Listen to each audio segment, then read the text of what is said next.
10 तारीख का जो मीटिंग रखा गया था उसमें मोदी सरकार घबरा करके हमारे जितने भी सहारा जमाकर्ता और निवेशक थे उनके साथ जिस ढंग का दुर्व्यवहार किया गया है, उनके साथ में जो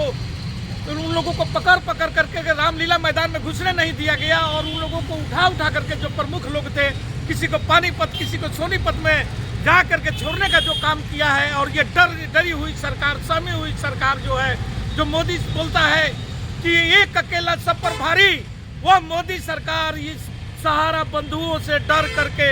और हमारे लोगों को तितर बितर करने का काम किया है। जिस ढंग से हमारे किसान भाइयों के साथ में किया गया था और पहलवान बेटियों के साथ में जिस ढंग से किया था, वहाँ के दिल्ली पुलिस जो मोदी सरकार के अधीन और अमित शाह के अधीन में आता है, वे लोगों ने जो दुर्व्यवहार किया है इसका पुरजोर भर्त्सना होनी चाहिए। आप हमारे देश में हमको बोलने की आज़ादी छीन रहे हैं, हमारे लोकतंत्र की आप हत्या कर रहे हैं। जा करके झूठ मूठ का आपने सुप्रीम कोर्ट से गुहार लगा करके और वहाँ से 5,000 करोड़ रुपया भी पेमेंट करने के लिए उठाया और उसका भी पेमेंट ढंग से नहीं कर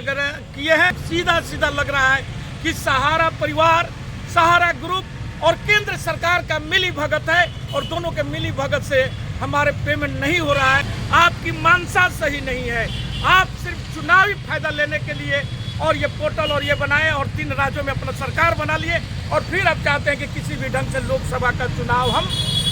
निकाल ली। लोगों ट्रक ड्राइवरों के साथ में भी आपने छल पूर्वक उस कानून को पास कराया। विपक्ष के 150 से अधिक सांसदों को आपने निलंबित करने का काम किया, जो कि विश्व के इतिहास में यह दर्ज होगा कि ऐसी भी तानाशाह सरकार, जिसको कि आप हिटलर को भी पीछा छोड़ने का काम किए हैं। हिटलर भी इतना हिटलरशाही नहीं करता था कि अपने विरोधियों को इस ढंग से कुचलने का कार्य नहीं करता था, जो कि ये मोदी और अमित शाह इस देश के साथ कर रहे हैं। और आज तक विपक्षी को कुचलने के साथ साथ अब हमारे धर्म गुरुओं को भी ये अनदेखी कर रहे हैं, जिससे हिंदुस्तान की जनता कभी इन्हें माफ नहीं करेगी। और मोदी जी नहीं सुधरे तो ये मोदी जी की विदाई 2024 में तय है, निश्चित है। अच्छा सर, सहारा इंडिया का पेमेंट का लगातार मामले आ रहे हैं कि अभी कोई पेमेंट नहीं हो रहा है, हवाई सपने दिखाए गए हैं, लेकिन हो कुछ नहीं रहा है। देखिए 10 तारीख का ऐसे तो बैठे हुए सहारा हमारे जमाकर्ता और जितने भी निवेशक हैं वे 27 दिसंबर से ही रामलीला मैदान और जंतर मंतर पर धरना प्रदर्शन कर रहे थे। लेकिन 10 तारीख का जो मीटिंग रखा गया था उसमें मोदी सरकार घबरा करके हमारे जितने भी सहारा जमाकर्ता और निवेशक थे उनके साथ जिस ढंग का दुर्व्यवहार किया गया है, उनके साथ में जो उन लोगों को पकड़ करके रामलीला मैदान में घुसने नहीं दिया गया और उन लोगों को उठा करके जो प्रमुख लोग थे, किसी को पानीपत, किसी को सोनीपत में जा करके छोड़ने का जो काम किया है। और ये डरी हुई सरकार, सहमी हुई सरकार जो है, जो मोदी बोलता है कि एक अकेला सब पर भारी, वो मोदी सरकार इस सहारा बंधुओं से डर करके और हमारे लोगों को तितर बितर करने का काम किया है। और जो जिस ढंग से हमारे किसान भाइयों के साथ में किया गया था और पहलवान बेटियों के साथ में जिस ढंग से किया था, वहाँ के दिल्ली पुलिस जो मोदी सरकार के अधीन और अमित शाह के अधीन में आता है, केंद्र सरकार के अधीन में आता है, वे लोगों ने जो दुर्व्यवहार किया है इसका पुरजोर भर्त्सना होनी चाहिए। क्योंकि यदि जनता जा करके अपनी मांग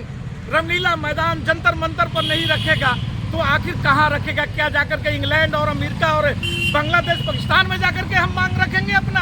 आप हमारे देश में हमको बोलने की आज़ादी छीन रहे हैं, हमारे लोकतंत्र की आप हत्या कर रहे हैं, क्योंकि आप सहारा का पेमेंट नहीं करना चाहते हैं। सहारा के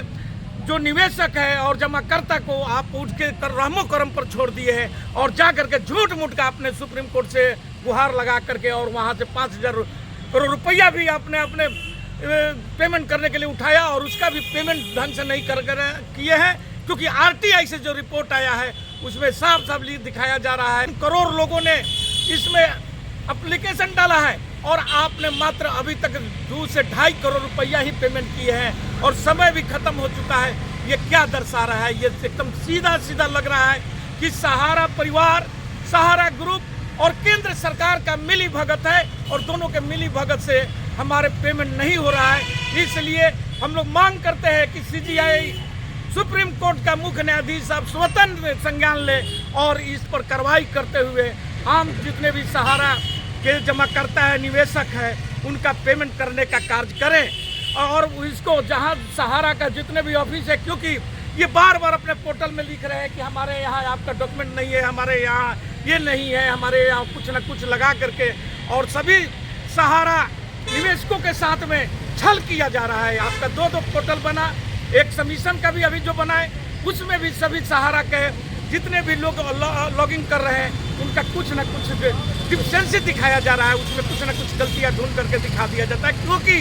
आपकी मानसा सही नहीं है। आप सिर्फ चुनावी फायदा लेने के लिए और ये पोर्टल और ये बनाए और 3 राज्यों में अपना सरकार बना लिए, और फिर आप चाहते हैं कि किसी भी ढंग से लोकसभा का चुनाव हम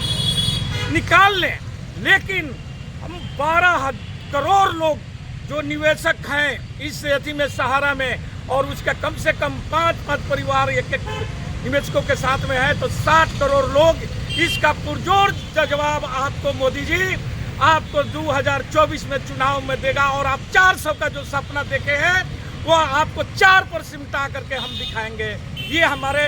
तमाम निवेशकों की तरफ से आपके साथ में वादा है, क्योंकि जब तक मेरा पेमेंट नहीं तब तक हम लोग मतदान की प्रक्रिया में भाग लेंगे, और फिर एक बार हम लोग पूरे जोर शोर से रामलीला मैदान और जंतर मंतर पर और मोदी निवास को घेरने का काम करेंगे।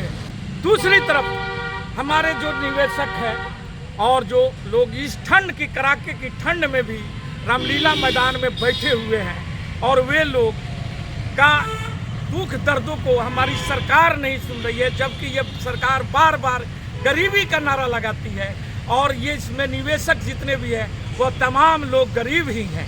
और गरीब की नारा इनकी ढकोसला जो है ये सीधा सीधा ये प्रदर्शित हो रहा है। जिस ढंग से ये बेटी पढ़ाओ और बेटी पढ़ाओ का नारा लगाते हैं उसी ढंग से गरीबों के साथ भी छलने का काम कर रहे हैं, क्योंकि मोदी जी का हमेशा हर समय ये चुनावी मोड में रहने वाले व्यक्ति है। आज अभी देख लीजिए कि राम मंदिर के नाम पर जिस ढंग से ये कार्य कर रहे हैं, वहाँ पर भी ये शंकराचार्य जो हमारे धर्म गुरु हैं उनकी बातों को भी नहीं सुनना, ये क्या दर्शा रहा है। और जब शंकराचार्य लोगों ने जब इन पर अपनी बातें रखी और बोला कि मोदी जी अभी भी आप सुधर जाइए, समझ जाइए, क्योंकि यदि कोई भी काम बिना प्राण प्रतिष्ठा जो किया जाता है विधिवत किया जाता है और विधिवत तरीके से किया जाता है, लेकिन जो अभी हम अर्धनिर्मित मंदिर का जो आप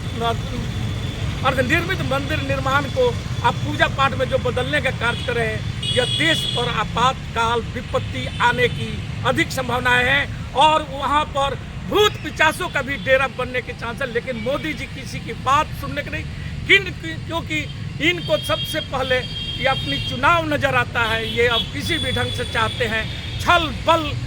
के साथ में ये चुनाव जीत करके और अब फिर से ये सत्ता प्राप्त करना चाहते हैं, क्योंकि ये लोग सत्ता लोभी लोग हैं। ये हमेशा सत्ता में बना रहना चाहते हैं, और जब सत्ता इनको मिलता है तो अपने मित्रों के लिए काम करते हैं, गरीबों के लिए कभी भी इनकी कोई भी जितनी भी योजना उठाइए, जितने भी लोगों से ये वादा करते हैं, अगर एक भी वादा ये पूरा किए हो तो आप बतलाइए। क्योंकि जब ये 2014 में चुनाव जीत करके आए और उस समय नारा लगाए थे कि 15-15 लाख हर लोगों के खाता में आएगा, 2 करोड़ हर साल नौकरियाँ दी जाएगी, और बोले थे कि हम सशक्त देश बनाएंगे, समृद्ध देश बनाएंगे। लेकिन आज हमारा देश कर्जों में डूब गया है, नहीं किसी को नौकरी है, बल्कि जो नौकरियां थी उसे भी ये छीनने का काम किए हैं। यही है हमारे मोदी जी की वादा, क्योंकि वादा करके और जुमला कह देना इनकी फिरियत है। ये इन लोगों का ये हमेशा आदत बना हुआ है, लेकिन जनता हमेशा कहीं ना कहीं लालच में, क्योंकि यही मोदी जी हैं जो बोलते थे आम विपक्षी पार्टियां यदि जनता के लिए कुछ करता था तो बोलते थे कि रेवड़ियाँ बांटी जा रही है, और आज आप खुद चिल्ला करके हर माइकों पर बोलते चलते हैं कि 80 करोड़ लोगों को हम राशन दे रहे हैं। ये क्या है? आपकी ये दो बात करनी और कथनी का अंतर साफ नजर आता है, क्योंकि आपका हमेशा ध्येय ही रहता है कि विपक्ष को दबाओ, उनकी आवाज़ को बंद करो, उनको नहीं होता है तो जेल में डाल दो, क्योंकि आपने यह भी कार्य करके दिखाया। और ज़बरदस्ती बिलों को ट्रक ड्राइवरों के साथ में भी आपने छल पूर्वक उस कानून को पास कराया। विपक्ष के 150 से अधिक सांसदों को आपने निलंबित करने का काम किया, जो कि विश्व के इतिहास में यह दर्ज होगा कि ऐसी भी तानाशाह सरकार, जिसको कि आप हिटलर को भी पीछा छोड़ने का काम किए हैं। हिटलर भी इतना हिटलरशाही नहीं करता था कि अपने विरोधियों को इस ढंग से कुचलने का कार्य नहीं करता था, जो कि ये मोदी और अमित शाह इस देश के साथ कर रहे हैं और आज तक विपक्षी को कुचलने के साथ साथ अब हमारे धर्म गुरुओं को भी ये अनदेखी कर रहे हैं, जिससे हिंदुस्तान की जनता कभी इन्हें माफ़ नहीं करेगी। और मोदी जी नहीं सुधरे तो ये मोदी जी की विदाई 2024 में तय है, निश्चित है। इसी के साथ मैं अपने वक्तव्य समाप्त करता हूँ। जय हिंद, जय भारत।